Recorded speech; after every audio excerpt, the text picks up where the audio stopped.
La méditation, ça m'énerve. Aujourd'hui, on va parler de méditation. Oui, tu sais, cette activité soi-disant miraculeuse qui devrait transformer ta vie en un océan de sérénité. Sauf que, soyons honnêtes, nous les novices, la plupart du temps, ça nous énerve plus qu'autre chose.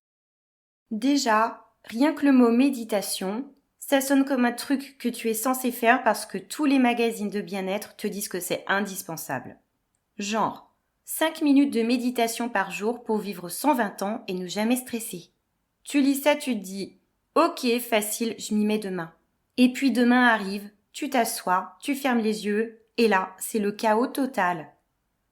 Ton cerveau se transforme en un marché marocain un samedi après-midi. Ça crie, ça négocie, ça hurle des pensées dans tous les sens. J'ai payé la facture EDF ? Mince, j'ai oublié de répondre à l'email du syndic. Faut que je fasse des courses, il n'y a plus de café. Et si on commandait des sushis ce soir ? Bref, la méditation censée calmer ton mental devient le championnat du monde de bavardage intérieur. On nous vend la méditation comme un truc de moine tibétain. Tu t'imagines, assis en lotus, les yeux mi-clos, un petit sourire mystérieux, entouré d'une aura lumineuse, peut-être même en lévitation. La réalité, c'est que tu ressembles surtout à une crevette mal cuite, tordue sur ton tapis Ikea, en train de te demander si tu vas réussir à déplier tes jambes un jour sans avoir besoin d'une prothèse de hanche. Et puis il y a la respiration. On te dit toujours « Concentre-toi sur ton souffle ». Mais qui, franchement, arrive à faire ça plus de 30 secondes ? Tu commences à observer ta respiration, et très vite tu te rends compte que tu respires de travers. Genre, tu paniques. Mais j'ai toujours respiré comme ça ? Pourquoi je fais autant de bruit ? Et là, tu deviens obsédé. Tu inspires trop vite, tu expires trop fort, tu hyperventiles presque. Bref, la méditation qui devait te détendre finit par t'énerver. La vérité, c'est que ton mental déteste le silence. C'est un peu comme un pote chiant qui n'arrête jamais de parler, même quand t'as clairement besoin de calme. Tu lui dis « Chut, je médite ». Et lui, il répond « Ouais, mais attends, tu te rappelles en 2008 quand t'as dit un truc gênant à cet apéro ? Parlons-en tout de suite. » C'est comme si ton cerveau avait une playlist Spotify spéciale « Méditation ratée ». Piste numéro 1. Souvenir honteux de collège. Piste numéro 2. Chose à faire absolument demain. Piste numéro 3. Scénario catastrophe où tu finis ruiné et seul avec un chat obèse. Bref, difficile d'atteindre l'illumination quand ton esprit diffuse en boucle un karaoké de problèmes imaginaires. Et les postures, parlons-en. Parce qu'apparemment, il ne suffit pas de fermer les yeux. Il faut aussi adopter une position digne d'un contorsionniste du Cirque du Soleil. La position du lotus, par exemple. Qui a inventé ce truc ? Probablement un moine avec des hanches en titane. Toi, tu t'assois en tailleur et au bout de 4 minutes, tu as l'impression que ton sang ne circule plus, que tes jambes se transforment en parpaings congelés. Et quand tu essayes de te relever, c'est la danse du flamant rose en panique. Franchement, si la méditation doit m'apporter la paix intérieure mais me donner l'arthrose à 38 ans, je préfère rester stressée mais debout. Une fois, j'ai essayé de méditer dans un parc. J'étais assise, tranquille, les yeux fermés, en train de laisser passer mes pensées comme des nuages. Et là, un gamin est passé et a hurlé à côté de moi. Résultat, j'étais pas zen et encore plus agacée. Alors évidemment, la société moderne a inventé une solution. Les applis de méditation. Tu sais, celles avec des noms hyper zen. Genre calme, petit bambou, respire profond. Tu télécharges, tu lances une séance guidée, et là, une voix douce t'accueille. Bonjour, détends-toi, respire profondément. Et toi, tu penses, ok, j'obéis. Sauf qu'au bout de 2 minutes, la voix dit, laisse passer tes pensées comme des nuages dans le ciel. Et là, forcément, ton cerveau te balance des nuages en forme de tacos, de factures impayées, et de ton ex avec qui t'as jamais vraiment tourné la page. Pire encore, si tu rates une séance, l'appli t'envoie une notification. Ça fait 3 jours que tu n'as pas médité. Et là, tu passes d'un état de zen recherché à une culpabilité totale. C'est comme si même Bouddha te ghostait. Certaines applis te montrent même des statistiques. Vous avez médité 12 jours d'affilée. Et le jour où tu rates, paf, ta série se casse. Tu passes de grand maître zen à nouveau débutant, en une seule soirée pizza. Et les voix. Alors déjà, parlons de cette fameuse voix off. Tu sais, cette personne qui te chuchote. Installe-toi confortablement, ferme les yeux, laisse aller. Ok, jusque-là ça va. Mais parfois la voix est tellement douce, tellement monocorde que tu finis par t'endormir. Au lieu de méditer, tu fais une sieste de 2 heures et tu te réveilles encore plus stressé parce que t'as rien fait de ton après-midi. Bravo la pleine conscience. À l'inverse, certaines voix sont tellement étranges qu'elles te mettent mal à l'aise. Tu fermes les yeux, tu écoutes et tu te dis « Attends, c'est une méditation ou un rituel pour invoquer les esprits ?» Le mec parle trop lentement, avec des pauses bizarres, et toi tu stresses plus que tu ne te détends. Tu finis par te dire « Non mais là c'est pas possible » et rouvrir les yeux. Et on en parle du prix. Parce que oui, méditer coûte maintenant aussi cher qu'un abonnement Netflix. Pour accéder à la paix intérieure, abonnez-vous à seulement 12,99 € par mois. La méditation à la base c'est gratuit. Tu t'assois, tu respires, basta. Mais aujourd'hui, pour avoir le droit de respirer calmement, tu dois entrer ta carte bancaire. Le capitalisme a tout compris. Même ton silence peut être monétisé. Bon, soyons honnêtes, les applis peuvent aider. Ça donne une structure, ça rassure et parfois ça fonctionne vraiment pour calmer l'anxiété. Mais il ne faut pas non plus s'attendre à ce que ce soit magique. En gros, une appli de méditation c'est comme un GPS. Elle peut te montrer la route, mais si tu refuses de bouger tes petites fesses de la chaise, tu n'arriveras jamais au nirvana. Parlons maintenant des clichés sur les réseaux sociaux et la méditation parfaite qui n'existe pas. Alors parlons-en de cette fameuse méditation qu'on voit partout sur Instagram, TikTok ou Pinterest. Tu sais, cette version hyper photoshopée, où tout le monde a l'air d'avoir atteint le nirvana en 3 minutes chrono. Avec une peau lumineuse, un décor digne d'un magazine de déco, et un sourire de pub pour dentifrice. Parce que soyons clairs, la méditation ça ne ressemble pas à ça dans la vraie vie. Mais sur les réseaux, c'est devenu une discipline olympique. Celui qui poste la photo la plus zen, le plus beau tapis de yoga, la bougie parfumée la plus chère, gagne la médaille d'or de l'illumination virtuelle. Sur Insta, une séance de méditation ne peut pas commencer sans un tapis de yoga de couleur pastel, obligatoirement beige, rose poudré ou vert sauge. Jamais un tapis Décathlon bleu pétant, ça casserait l'ambiance forcément. Une bougie parfumée boîte santal et licorne sacrée.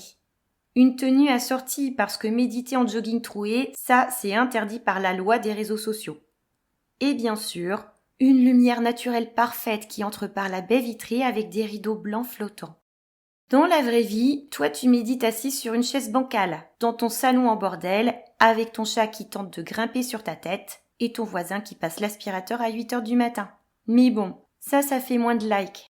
Ensuite, il y a les influenceurs bien-être. Ce gourou digital qui te donne des conseils de méditation comme s'il avait passé 15 ans dans un monastère bouddhiste. Alors qu'en vrai, la moitié d'entre eux tournent leurs vidéos dans leur salle de bain avec une plante verte et une lampe Ikea derrière pour faire ambiance temple sacré. Un poster de chakra et hop, ça fait zen. Leur discours, c'est toujours le même. Méditer, c'est simple. Il suffit d'être dans l'instant présent. Merci. C'est comme si c'était aussi facile que de commander une pizza. Et le sourire figé. Tu remarqueras aussi que sur les photos, les gens qui méditent ont toujours un sourire mystérieux. Genre, je viens de me connecter avec l'univers, c'est trop stylé. Alors que soyons honnêtes, quand tu médites vraiment, ton visage ressemble plutôt à quelqu'un qui se demande s'il a bien fermé la porte à clé. Tu plisses les yeux, tu grimaces, parfois même tu baves un peu si tu t'endors, mais ça bizarrement, on ne le voit pas sur Insta. Le pire, c'est que ça devient une compète. Tu te compares, tu vois quelqu'un qui écrit « J'ai médité 2 heures aujourd'hui » et toi tu culpabilises parce que t'as tenu 3 minutes avant de checker ton téléphone. Les réseaux sociaux transforment la méditation, qui devrait être une pratique personnelle, libre, tranquille, en un marathon où tu dois battre ton propre record de zénitude. C'est quand même fou, non ? Tu te mets à stresser parce que t'arrives pas à être assez relax. On a réussi à inventer le concept du stress zen. Bravo. Alors remettons les choses au clair. La méditation parfaite, telle qu'on la voit sur les réseaux, n'existe pas. Personne n'a un esprit totalement calme. Personne ne flotte sur un nuage de sérénité en permanence. Même les moines, après 30 ans de pratique, doivent encore avoir des pensées genre « Mais qu'est-ce que je fais dans ce monastère en fait ?» La vraie méditation, c'est bordélique, c'est inconfortable, c'est parfois chiant, parfois tu rigoles tout seul, parfois tu t'énerves, et c'est justement ça qui fait que c'est humain. Parce qu'en fait, la méditation, ce n'est pas devenir parfait, c'est apprendre à observer ton bazar intérieur, et à pas te juger trop sévèrement. Bon, soyons honnêtes. Si la méditation nous énerve parfois, c'est surtout à cause de ce fichu mental. Tu sais, cette petite voix dans ta tête qui est censée se calmer pendant que tu médites, mais qui, au lieu de ça, décide de se transformer en animateur de radio 24 heures sur 24. Ton cerveau, c'est une FM pirate. Quand tu fermes les yeux pour méditer, tu penses naïvement que tu vas plonger dans un silence profond, une sorte de vide cosmique apaisant. Mais la réalité, c'est que ton mental allume tout de suite une station radio intérieure qui diffuse les infos, souvent négatives, la météo, est-ce qu'il pleut demain ? Et un top 50 de chansons nulles que tu croyais avoir oubliées. Tu voulais méditer 10 minutes ? Tu passes 9 minutes à chanter intérieurement, libéré, délivré, sans comprendre pourquoi. Ah oui, et ton mental adore aussi faire des listes. Tu t'assois, tu respires, tu cherches la paix, et bim, la petite voix débarque. Faut que j'achète du papier toilette. Demain, c'est l'anniversaire de Tata Jacqueline. Est-ce que les dauphins dorment en flottant ? Voilà. En 3 secondes, tu passes de la quête spirituelle à la logistique de supermarché. Et évidemment, impossible de couper le son. Une fois, j'ai essayé une méditation guidée où la voix me disait « Imagine que ton esprit est un lac calme, sans vagues. » Ok, je visualise. Et là, mon cerveau me sort « Ouais, mais un lac avec des moustiques ou un lac avec des pédalos ?» Résultat, j'étais en train d'organiser la construction d'une base nautique au lieu de méditer. Super! Ton mental ne sait pas se reposer. C'est comme un jongleur qui a toujours besoin de lancer des balles, même quand tu lui dis d'arrêter. Tu veux juste un instant de calme ? Lui, il lance une balle facture, une balle travail, une balle ménage. Et toi, t'es là, assis sur ton coussin, à regarder le cirque intérieur en te disant « Mais comment font les gens pour méditer plus de 3 minutes sans devenir dingues ?» Le pire, c'est quand le mental ressort les vieux dossiers. Tu médites, t'essayes de te concentrer sur ta respiration. Et paf, d'un coup, il te balance une scène ultra gênante de 2003. Tu te vois en train de chanter faux, tout alcoolisé, au karaoké, devant le mec que t'aimais bien à l'époque. Et ton corps réagit comme si ça venait de se passer hier. Adieu la paix intérieure, bonjour la honte existentielle. Les profs de méditation te disent « Ne lutte pas contre tes pensées, observe-les passer comme des nuages dans le ciel. » Ok, sympa le conseil. Mais moi, mes nuages, c'est pas de la petite brume poétique. C'est des orages avec des éclairs et des tornades. Et impossible de faire comme si ça glissait. Tu vois ton mental.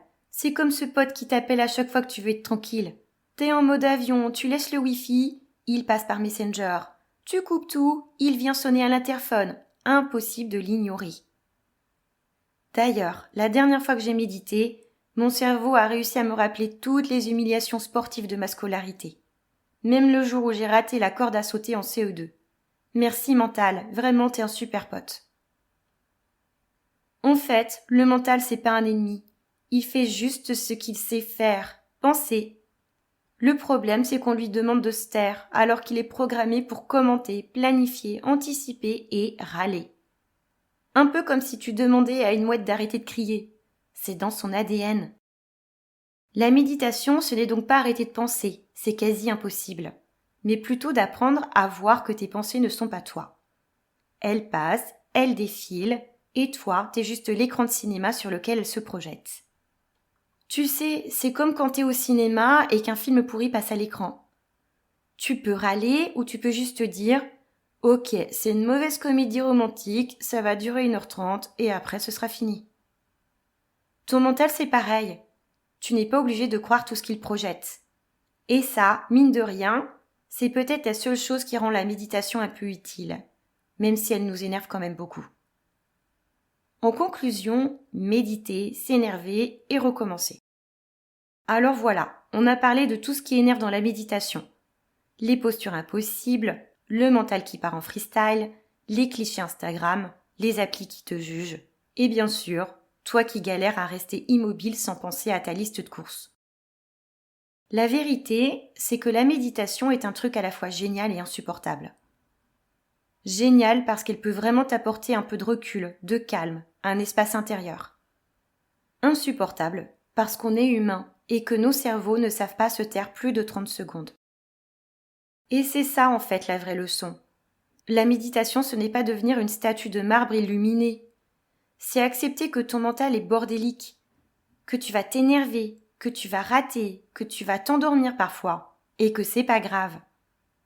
Peut-être qu'au fond, méditer ce n'est pas réussir à être zen, mais juste apprendre à rire de tout ce bazar. Parce que si tu arrives à sourire quand ton cerveau te balance une chanson de Disney en plein milieu d'une séance, alors là, tu es déjà un maître. Donc si, comme moi, la méditation t'énerve par moments, sache que tu n'es pas seul. Continue à tester, à râler, à rigoler.